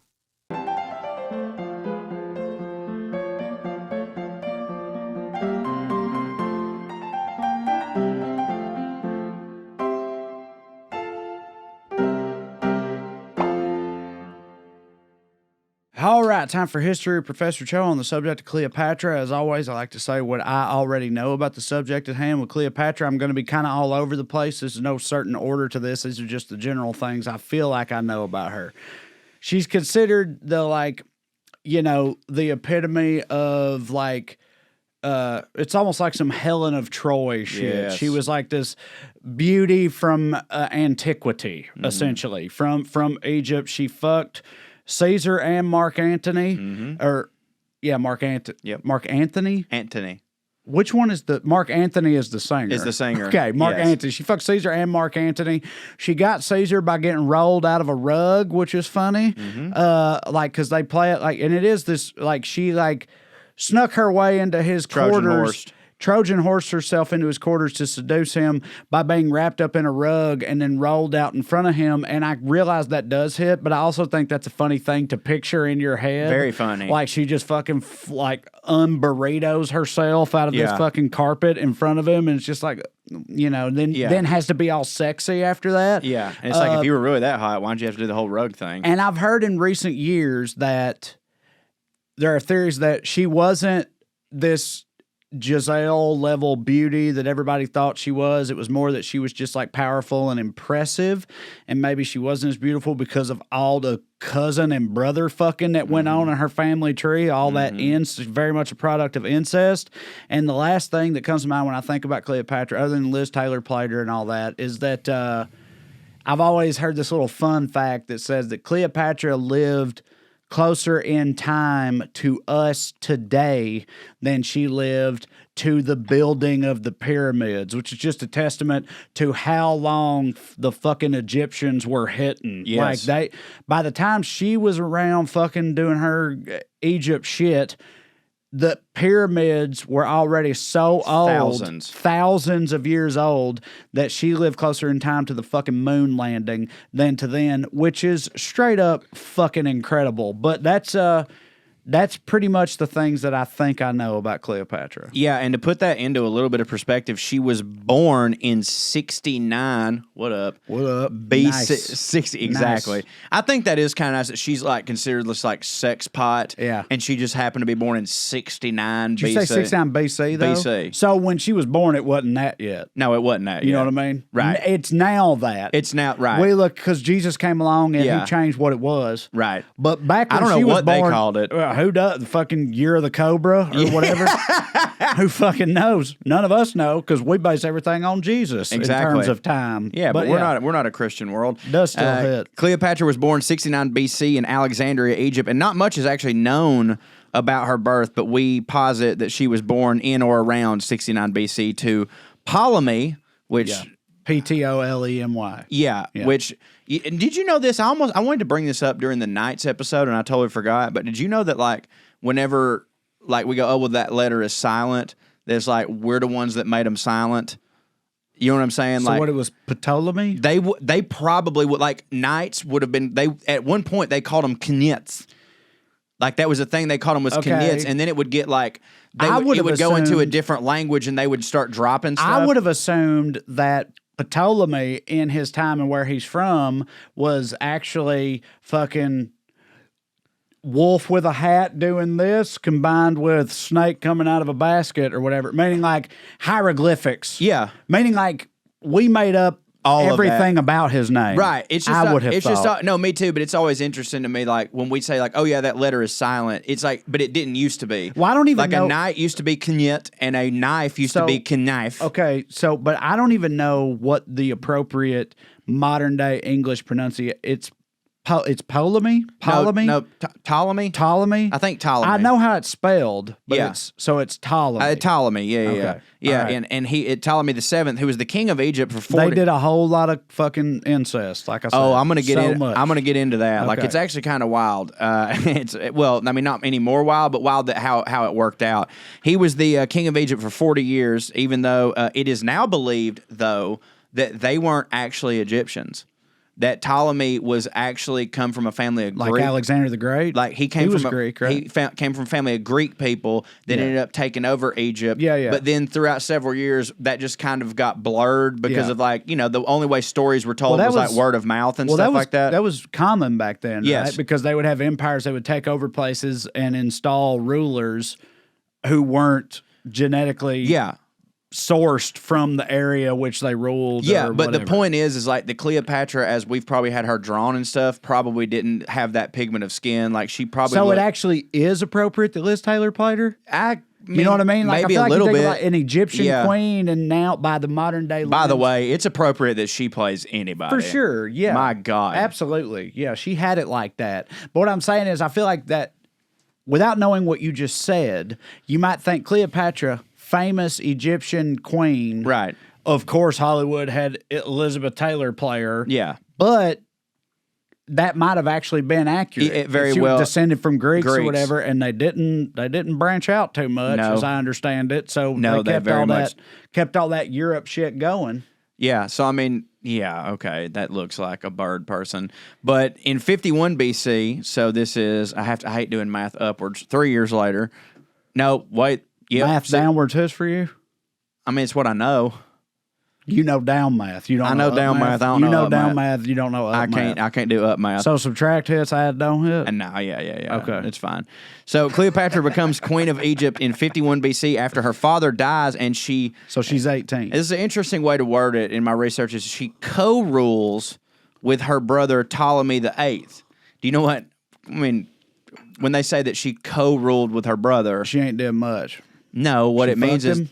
they married him. Like they Because were. that's what they did. That's what they did. Right, It- we like, touched on that. when They we didn't were do talking- cousin fucking. They did brother Bruh, and I know. sister fucking. We touched on that when we were talking about cousin fucking. Their line is very famous for that. They fucked brothers and sisters and stuff, and mostly turned out okay. They didn't have no Charles the Seconds, right? Right. And so people have asked, Their like, blood just really So hit. people have asked, how's that possible? And yes, we covered all this on that episode. But yeah, the best theory we have is they just had real good blood. Yep, and at least though her brother was 10. Ugh, that's a bit. How old was she? She was 18? like she was like 15, 16 or something like that at this time. But I mean, like it's just what they did. I don't know what to tell you, but yeah, her brothers tend, so they're co-ruling together. A few years later, her brother's guardian, excuse me. A few years later, her brother Ptolemy VIII, their guardians forced Cleopatra to leave Alexandria and go to Syria, and this very much did because he wanted his own shit. Like once he gets a little bit older, he's That very much checks out. man, fuck having my sister be co-ruler. And it was his older sister too. He's like, fuck all that. I'm the heir apparent. That checks out. Yeah. So he has her go to Syria. She of course goes like, oh, I think they're trying to push me out. So what Cleopatra? Which they were. Of course they were. So Cleopatra rises up an army to go whip her brother's ass, which is around the time, conveniently for her, that she met Julius Caesar, who, of course, Just randomly? so it wasn't randomly. It was just that back then, during this time, everyone pretty much knew the deal. If you want to do some conquering and shit, you're not going to conquer Rome. Like, that's not going to happen. Rome was the one doing all You're the not going to conquer Rome. So the only way that you're ever going to do any type of conquering is if you get Rome on your side, and Rome can sort of perceive this as some sort of like subsidiary conquering. Like a victory for Rome. Exactly. They're like, okay, yeah, we'll help you get this, but then like I guess they're still like kind of a colony of Rome, but they'll be you too, and you can rule this shit. But like you're not going to be able to do it on your own. But if you do it with us, like we have to be able to say this was our thing. So she meets Julius Caesar, and he is like, of course, immediately enthralled with him, and of course, and this is also the time when you say that she did the whole thing with the rug. People are saying now that that's probably not true. I always feel like with all those cool stories from back then, it's one of those like we there's no possible way we can actually know that shit happened. It's like some fucking antiquities history man wrote down that happened, and that's all we have to go on. So and it's great to believe, and there's and like it doesn't hurt to keep believing that. Like it's not ruining anything to keep believing that. But realistically, they're saying like with how the powers that be worked at that time, especially with somebody like Caesar and like Cleopatra, who was like, somebody of note, that like there's almost no way she would have traveled that far without her giving notice to Caesar that she's coming, or B, him being like, why don't you come through? Because that would be a hell of a dice roll to make. Because dude, like back just then, go there, it's like banking on getting wrapped up in a rug and flopping out in front of him and pulling your titties out and making a hit. Right. Like that's yeah. It's not like getting on a plane. No, right. Like back then, like you remember how the first 7 seasons of Game of Thrones before they were just like, we'll get there. People can teleport. Like it was like that's the whole thing. You're not going to go there without like, okay, he wants me to come here. So Caesar at this point, like they get together, he defeats Ptolemy the Eighth and returns Cleopatra to the throne. So now she's the queen of Egypt. Shit's hitting. So she goes, finds Julius Caesar, breaks it off, gets him on her side, uses his army to defeat her brother to give her the throne of Egypt. So now she's running Egypt with Caesar's help. In 47 BC, Caesar's army defeats Ptolemy VIII, who, here's the thing, he defeats the army, and Ptolemy himself actually drowned while trying to escape the battlefield. That's embarrassing. Yeah, and so it is very embarrassing. They're supposed to be gods, weren't they? Yeah, and he just drilled. Can't have a pharaoh drowning in a creek. That ain't it. It's not a good look for them. So now Cleopatra and her another brother, her other younger brother, Ptolemy I'm gonna need your help here. XIV 14th. That's weird though. How many of them was there? Because he was the 8th. God damn. He had 6 other brothers. Jesus Christ. If it's XIV, that's 14. Okay, it's XIV. They're the new rulers of Egypt. So like she's still got to like share it with one of her brothers because like honestly, no matter what point in history, like there's got to be to share it with a man. There's got to be a man involved. Right. A year later, 46 BC, Cleopatra gives birth to Caesar's son. So she gives birth to Ptolemy Caesar, the son of Julius Caesar. Do you know what everybody called him in Egypt? Little Caesar. No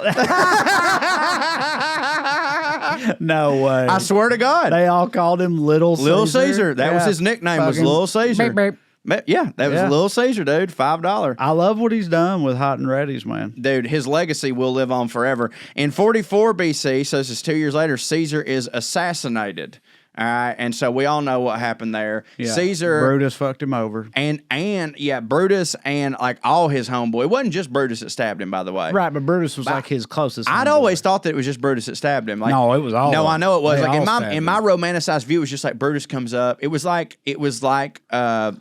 Khaleesi and John, where he just comes up and But no. that's why he says et tu Brute, because he says You too. You too. Yeah, no, meaning you're- like all these other motherfuckers just stabbed me, Right. But you Yeah. stabbed me too. I When- thought we was boys, dog. When I heard Yeah. that in my Yeah. brain, it wasn't that he'd been stabbed a lot of times. It was that he knew shit was about to happen and everybody was turning on him. And then he turns around and Brutus has a knife and he's like, "Et tu, Brutus?" So like clearly I was not very informed on this, but it was he got stabbed 27 times. Yeah. So that wasn't just like a fucking. No, man. They all got it in. which It's again- actually, to keep with the Game of Thrones thing, it's more like when the Night's Watch turned on Jon Snow, Snow, and yes. they all stabbed him. Et tu, Ali? That's what it was like. Yes, exactly. So Cleopatra, after this, then takes her son and returns to Egypt, where she orders Ptolemy the 14th. Mm-hmm. Ptolemy the 14th poisoned to death so that her son can be co-ruler with her.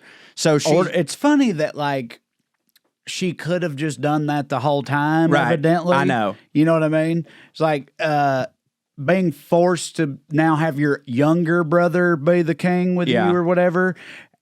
It's almost Just it's poison like, him. It's like it just occurred to her. It's like when people tell us, like, you should be on SNL, and like, shit, I didn't think. I of didn't that. think about that. It's kind of like her poisoning her brother. That's how it makes it seem that she's like, oh, I could have just done this. The whole time. Or when Henry VIII just decides, fuck this, I'm going to make my own church. Right. It's like, yeah, You you're the could goddamn have just done that the king. whole time. You Yeah, didn't have to right. go through any of that bullshit. So around this time, Mark Antony was very impressed by all this because he hollered at Cleopatra to get money to help him invade the Persian Empire, Yeah. which is apparently a big thing back then. Xerxes and them. Yeah, all them motherfuckers, 300, all that shit. Yeah, yeah. So he fell in love with her, and she, of course, they say that she probably wasn't really, there he is, Mark Antony. They say Yeah. that she probably wasn't really actually ever in love with her. It was all just a game of risk for her. Because, like, Mark Antony is like, now that Caesar's dead, he's one of the top guys in Rome. Okay, again, I'm sorry to keep doing this. It's No, made us please. It's Mark Anthony. Anthony. Okay. Yeah. Because you've been saying Anthony. Oh, my bad. Okay. That's Mark because Anthony is the man that produced. We used the to be Rust married to Belt. Jennifer Lopez. Okay. Yeah. Anthony. Mark Anthony. Mark Okay. Antony, that That's guy. him. Yeah, that guy. You know how he looks. pupilless motherfucker. Yeah. Yeah. So there's also things now that, like, she genuinely was probably in love with Caesar, but with Mark Antony, it was probably more like a thing of like, okay, look, he's kind of the new dude in Rome right now, and like still, regardless of whether Caesar's dead or not, we still need Rome. Everybody needs Rome. Like, you got to keep that pawn on the table. So she fancies up to Mark Antony. In 40 BC, 2 years later, Cleopatra gives birth to Antony's children. Cleopatra, she has twins, a boy named Alexander. Little Anthony. Little Antony. Little Mark. Little Mark Antony.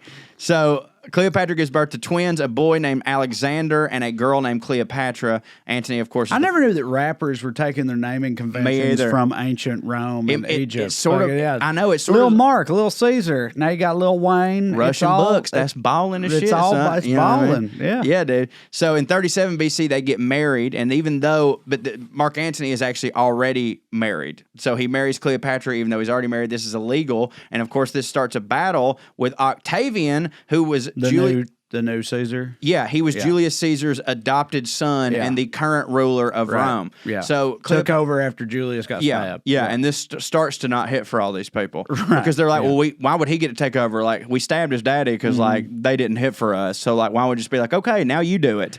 Well, like, it's also why- funny. It's like His that son they would just be didn't like, know- okay. Well, that they didn't know. They're like, wait, you mean we stabbed him? His son I gets know. to be the man? That yeah. don't hit for us. like- how did you not see that coming? Like, that's how it's literally worked this since has forever. always yeah, right. worked. Yeah. So then she gives birth to another one of Antony's son, Ptolemy Philadelphus.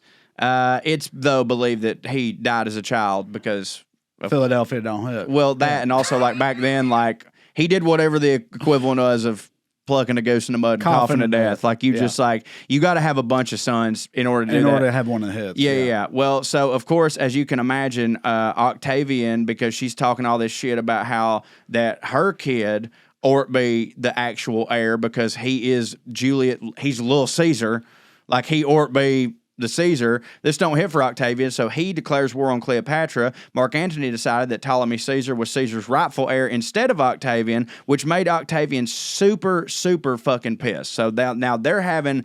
it's like they're having all these inside wars. It's like, it's not a war with Rome. It's a war between people in Rome and all these... that Game of Thrones I know, shit. and it's like, but it's so weird. It's like all these people have their own individual armies within Rome. You know what I'm saying? And I mean, like, hell, I guess we're experiencing some of that in America right now. Well, dude, when Rome consists of all of known civilization except for China at the time, like, you're gonna have that. No, I know. You know what I mean? Like, you can't, like, But it's just also- have, like, Egypt is part of Rome, and so is Macedonia and fucking Britain and wherever the fuck else, and not think that that's going to lead to some fucking tribalism within the ranks. You know what I mean? It's also like so clear. Like, yeah, of course Rome fell.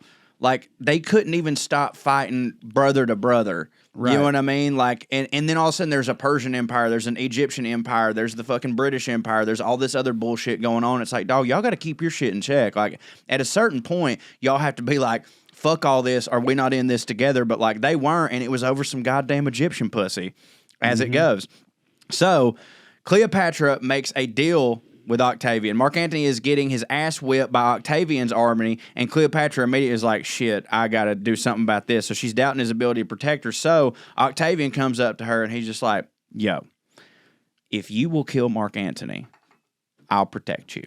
Okay, so Cleopatra is like, yeah, I'm fucking in on that. Well, that's not exactly how it goes down, but this is actually where, I mean, I have to assume, is this where Romeo and Juliet comes from?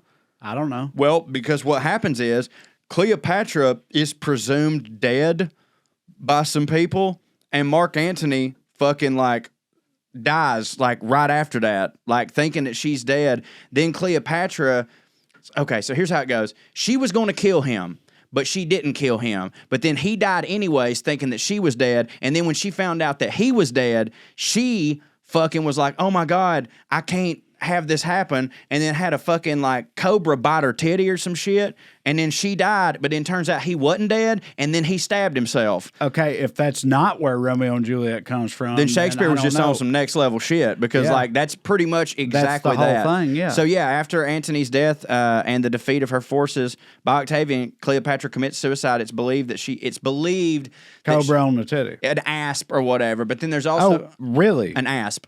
I thought you were just hitting. No, she put an asp on her titty? That's what they say. Is like that was the thing. But again, this might be one of those like romanticized things, because they're also saying that like she did this. Most romantic version would be if she forced a snake to bite her titty. They're also saying now that it could have been that she took poison and dipped it on like a dart and then stabbed herself in the titty. But like, snake hits way harder, does to say. So like, yeah, now Cleopatra is dead, and here's some. So of course that's the end of the story. But there's some random facts about her. There was the first sign, like you said, that like maybe she wasn't hot shit, like maybe she wasn't the most beautiful person. The first sign was this, that maybe she wasn't so beautiful, was that they dug up a coin and it depicted her as being, I mean, not hideous for the record, but just like a very ordinary, like not striking beauty. And then they actually found a quote from some scroll or something that somebody had written about Mark Antony, where he was quoted as saying, it wasn't ever necessarily her looks, it was her charm and intelligence and her cleverness. Yeah. So she was just someone who like you were just enamored with. Yeah, that's the coin right there. It's a woman that can think. Yeah, dude, that it literally blew their mind. Back then they were like, what? It blew their fucking mind. When did they learn to think? Yeah. Another thing, this is crazy. And we talked about Elizabeth Taylor. Look at the face on that coin he put up there. It's like, ugh, is that a snake? That was right by my titty. Here's an actual cool parallel between her and Liz Taylor, is that Cleopatra also made her own perfume, which Liz Taylor famously had white diamonds, but she made her own perfume, and she would out of what? She had an entire perfumery factory where they would take like what are they called, slaves. Well, yes, slaves, but then what are the things called that smell? Flowers, but You got slaves, you got flowers, add some snake venom, aromatics, mix it up, aromatics, yeah, all sorts of aromatics. And she had a whole factory that would make her perfume because one thing that she did was she used it in everything, and that was her like mode of seduction for everybody. It was like, I always have to smell better. All my shit has to smell better. She would get her sails from her boat that were often made of silk, by the way, and she would soak them in perfume so that when she was sailing, like the entire boat smelled. I would say it was probably a bit much. But, like, yeah, that was a thing. So it's kind of interesting that, like, Liz Taylor ended up also being a perfume mogul, as it were. Like I said, she was probably Greek. She spoke 9 languages. So when I said earlier, like, that's crazy. When I said earlier that, like, oh, she was clever, like, 9 languages, dog. I don't give a fuck what time period. Like, yeah, back then, of course, that makes you a really high-thinking woman by today's standards. But a high-thinking human being. But like the thing how many is, like, human beings you know? That you speak go 9 like, oh well, languages? back then this type of person would have to know 9 languages. It's like, yeah. And that's why she got to be who she was, because she decided to do it. Like, she still had to learn them. She looks like she knows 9 languages. She does, doesn't she?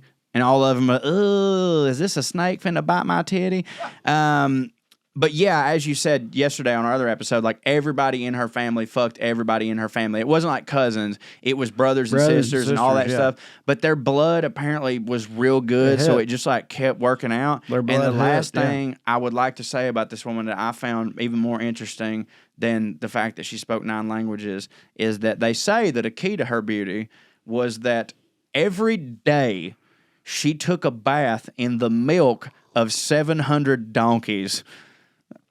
What? 700 donkeys would be milked every day so that she could take a bath because... How many slaves it takes to milk? Also... I'd say 700. They didn't have nothing that hit harder than donkeys? No. I get having your slaves milk a creature that hits and then bathing in its milk, but it's wild that donkeys hit enough. Or like, we're going to go with donkeys. Well, it's funny you say that because... I guess you put a donkey next to a camel and you're like, yeah, go with the donkey. Yeah, right, for sure. And I think that like maybe we're the ones that think of donkeys as so dumb because we've anthropomorphized them so much that like in our society, like when we think of a donkey, we think of Eeyore or we think of Peter Pan, or not Peter Pan, but not Peter Pan. Even Donkey from Shrek, the whole thing is like, you know, fucking Pinocchio. Like all them, they're dumb. I think before they do that.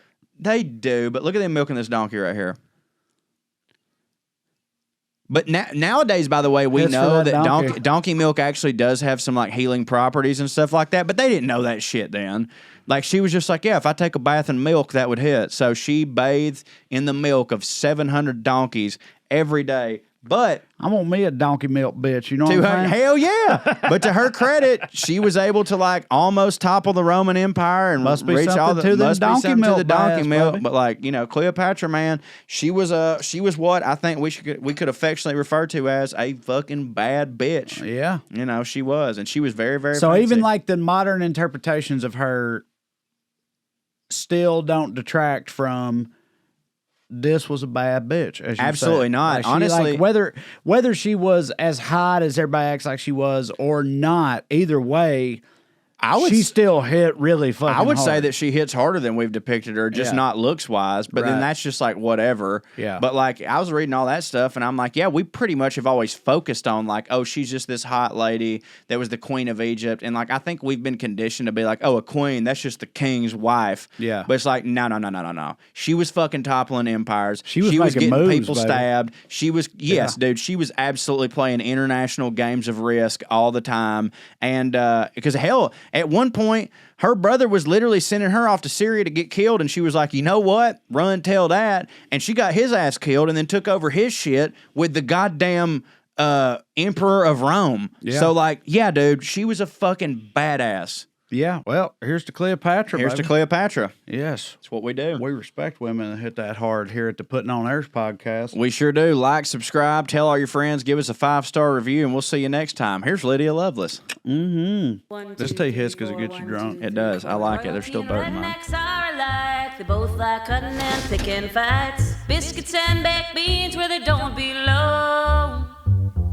Sit on down with Corey and Trae and learn some fancy shit today. We'll laugh a little even when they're wrong.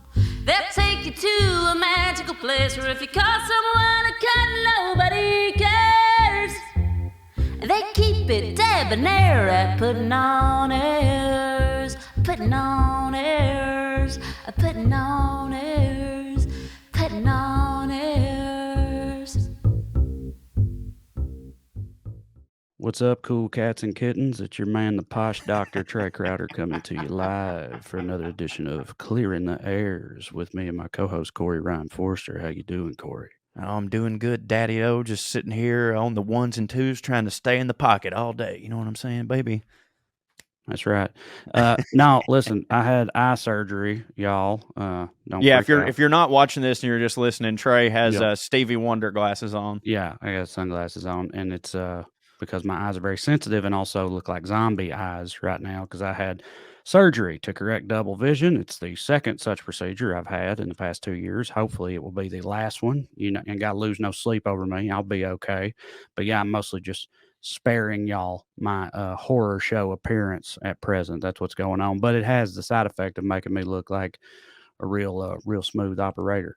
Yeah, for those of y'all not privy to our personal text messages, because he sent me what his eyes look like, and it looks like not like when the Nazis opened the Ark of the Covenant in Raiders of the Lost Ark, not when their skeletons are being melted off, but just if you freeze framed the very like 0.2 seconds of it, that's what his eyeballs look like. My eyeballs just filled with blood, basically. I got blood balls in my head for eyes, so that don't hit. But you look horrible. You look horrible. I do. I look terrible. Don't feel much better, but I'm getting through it. But hey, this was another hitting episode though. So I tried to. You kind of bailed me out. I want you to know that I did? In this episode. Yeah, because my topic was going to be like showing off and everything, and that turned into a wonderful 30+ minute anecdote from you directly on the subject at hand. And it really is good because I feel like it's been a while since we filmed this one, obviously, but I feel like I went into this one thinking like, I don't know how much I got for this. Yeah, and right. So I just sort of turned the cho loose on it. And what do you know? Made a hit. Yeah, it's funny when Russ sent us the clip earlier this week and I started watching the episode, I didn't remember none of that because, not just that we've drank, this has just been a while back. And I started watching and I was like, oh shit, am I about to tell this whole story? And then I was listening to it and I looked in at my phone and it's like, God damn, I'm at 20 minutes and I ain't even got to the jail yet. What the fuck?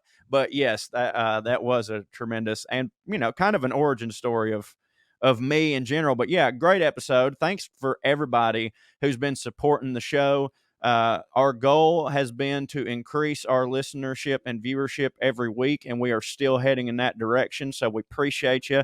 We appreciate what? I just thought, we're talking, another great episode. And like we said last week, because we do these before the episode airs, we have gotten zero feedback from any actual listeners, Yeah, right. And last week it was the cousin fucking and Marie Antoinette episode, and we were in here jerking off how great of an episode it was, and we were like, of course, you may not hit for anybody, we don't know.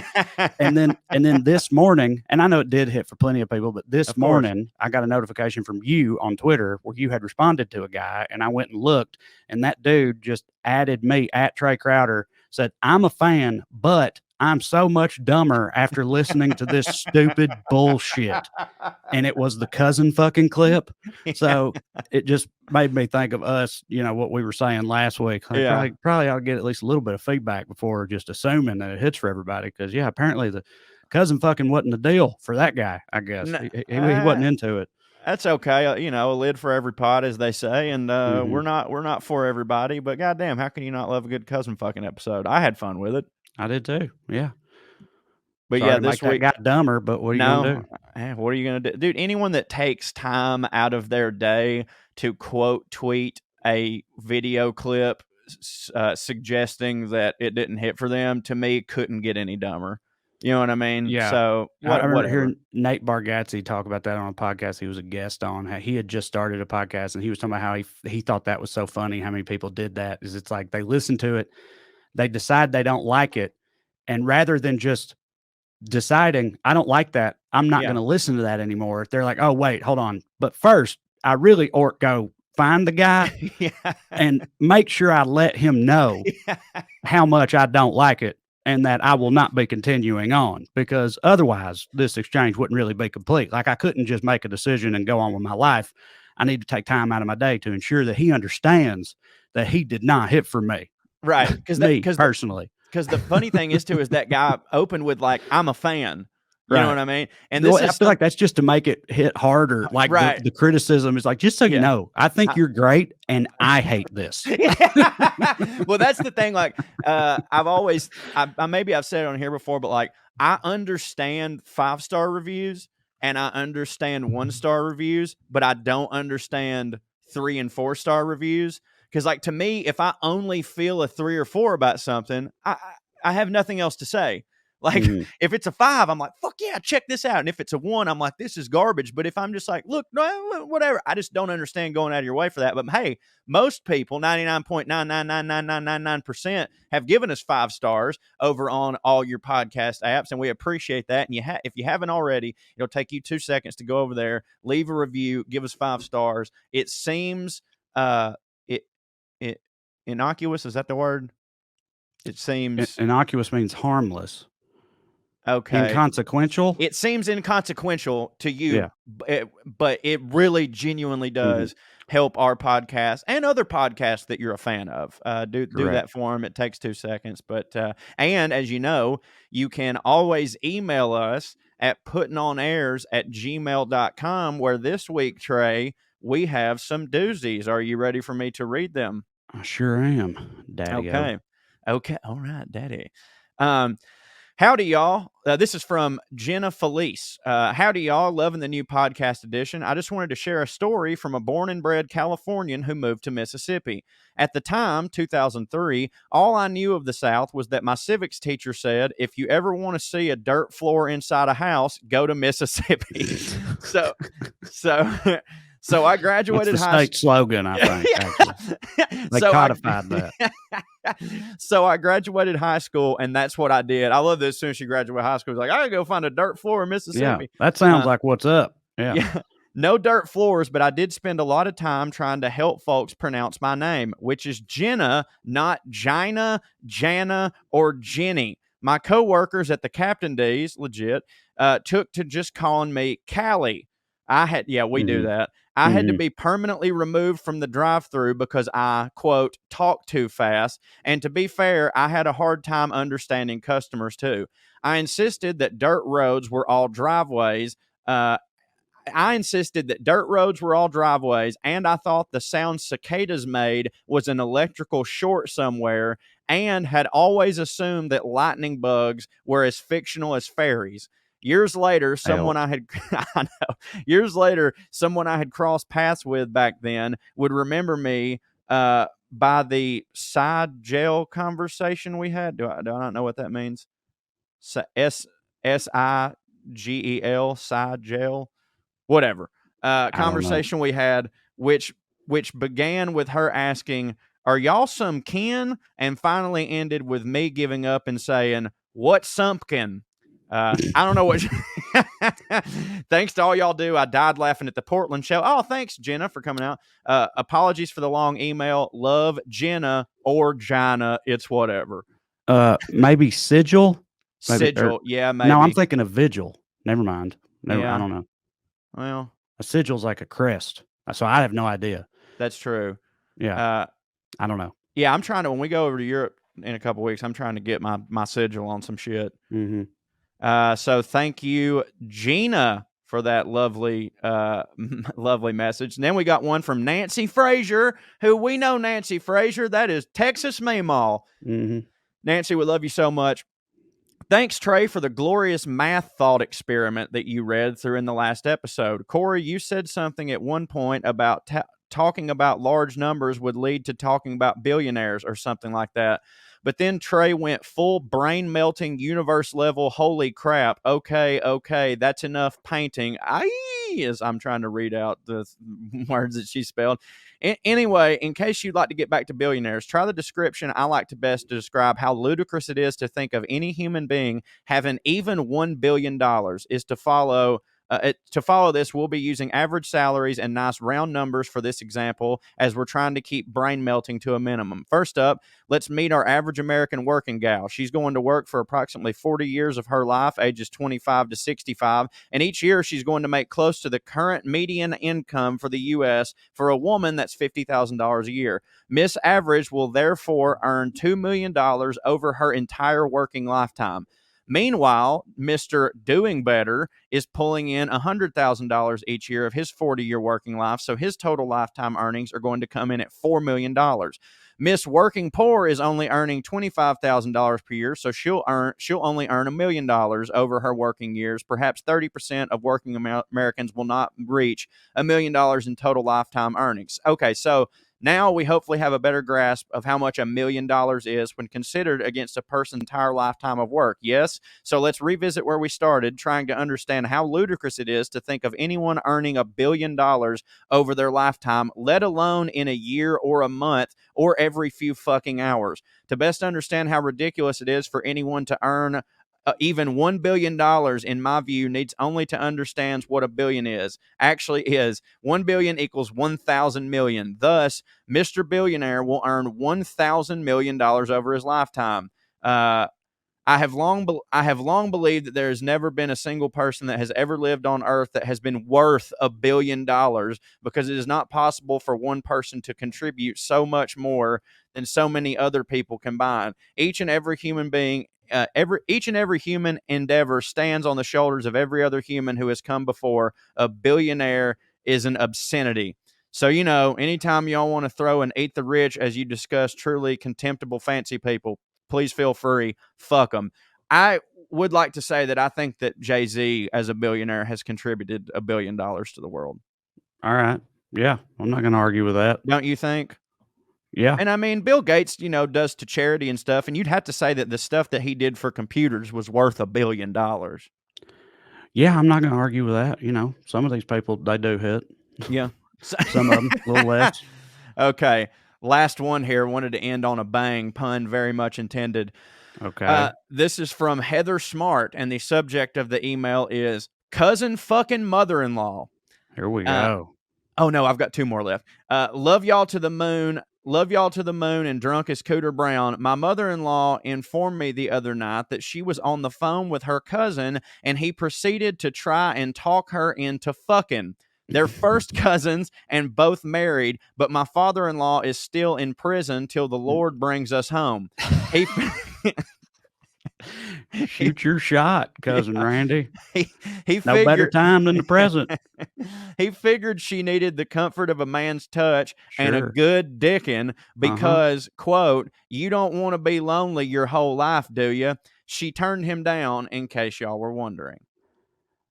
That's a tale as old as time right there. Okay, I'm trying to... Oh, no, I had two more.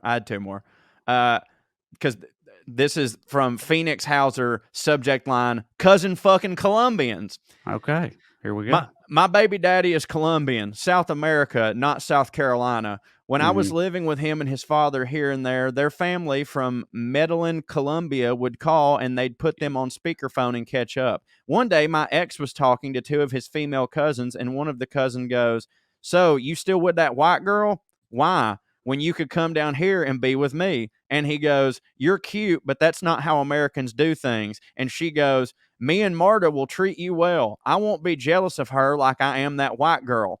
I wish you could have seen my face. I don't even remember going in there exactly, just that I yelled, what the actual fuck, and was in the kitchen. He shrugged and goes, it's a Colombian thing. On the phone giggling. I snapped at him, what the hell? And one of them sighs and goes, oh, and by the way, she's pregnant at the time. What are you having? I can wait. I hope it's a boy. And then hangs up the phone. And that is how I found out that Pablo Escobar made certain parts of Colombia so dangerous that if you don't fuck your cousins, you basically don't get to fuck at all. I wonder if the cocaine murder hippos fuck their cousins too. All right. Yeah, I was going to say, you said, and I'm going to say it wrong too. Medellin. Yeah. The city. I know that was some Pablo Escobar shit and the cocaine. And, I wondered if that was going to come back around. So, yeah, you got cousin fucking cocaine hippos down there in Colombia. Wild. We should do an episode on Pablo. He was fancy Yeah. in his ways. All right, and Sure. here's the last one that's going to be the funniest to you. This is from Sean Clark. Subject line: Still talking about squirrels. Oh God. All right, fellers. Here's a squirrel story for y'all. All right, fellers, here's a squirrel story for y'all. Back before we all had cameras in our pockets, I was driving through rural North Carolina mountain downtown, and in the middle of the road laid a dead squirrel, head smashed deader than shit. Mhm. Behind that squirrel was a very much alive squirrel going to town There it on is. said dead squirrel, Yep. humping his squirrely heart out, and I shit you not, behind that squirrel was another squirrel humping said live squirrel right there in front of God and everybody. Loving y'all's content and all of y'all's endeavors. Keep it coming. Let me let you go, Sean. So Yeah. there you go. Put another one in the Trae column where squirrels are concerned. Yeah, for Fucking sure. necrophiliac menage a trois in the middle of the street. Fucking just classic romantics. Squirrels. Feeling the love that day. I'm about to be Dead rotten butt love from that other squirrel. Yeah, I'm sort of I've sort of come over to your side. There's definitely been more people that are on my side, but the way that they explain how they're on my side hasn't really hit for me. Mhm. You know what I'm saying? They'll be like, yeah, squirrels love, and then they'll give all these other addendums, and I'm just like, oh well, no, not that. That ain't it. That ain't it. You know, and they're like, yeah, Corey, you shouldn't eat cows then. And I'm like, fuck all that. Yeah.